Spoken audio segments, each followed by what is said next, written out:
Hello everyone, আসসালামু আলাইকুম। আজকে আমি এই ক্যানভাস প্যাডটিতে আর্ট করব। ক্যানভাস প্যাডটি আমার খুবই ভালো লাগে, কারণ এই ক্যানভাস প্যাডের পেজ কোয়ালিটি খুবই ভালো। আমি কালার করার জন্য এই অ্যাক্রিলিক পেইন্টটা নিয়েছি।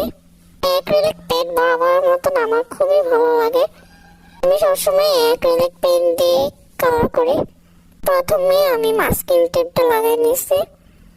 তো আমি আজকে এই 4টি কালার দিয়ে ভাবছি পেন্টিং করব। আমি প্রথমে পার্পল কালার এবং ব্লু কালার সাথে হোয়াইট কালার মিক্স করে দিচ্ছি। পরে মাঝখানে একটু হোয়াইট কালার মিক্স করে আমি নিচে হলুদ কালার দিচ্ছি। দুইটার মাঝখানে আমি সাদা কালার দিয়ে রাখছি, যাতে দুইটা কালার একসাথে মিক্স না হয়। একসাথে মিক্স হলে আলাদা একটা কালার এসে পড়ে। ভিডিওতে দেখানো প্রসেস আমি একটা ঝাড়ুর মতো ব্রাশ দিয়ে পিছনে ঝোপঝাড় আর্ট করে ফেলছি। আমি একটা ঘর আর্ট করতেছিলাম।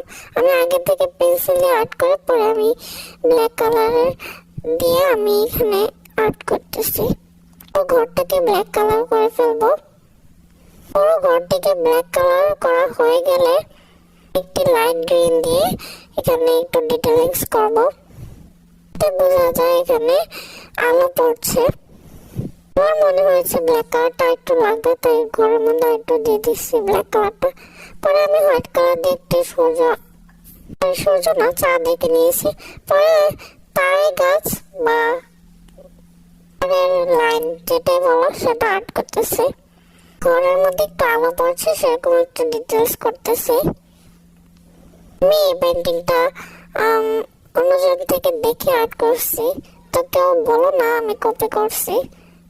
কারণ আমার কোনো পেন্টিং করার সময় আমার কি পেন্টিং করবো সেটা আমার মনে থাকে না বা মনে আসেও না।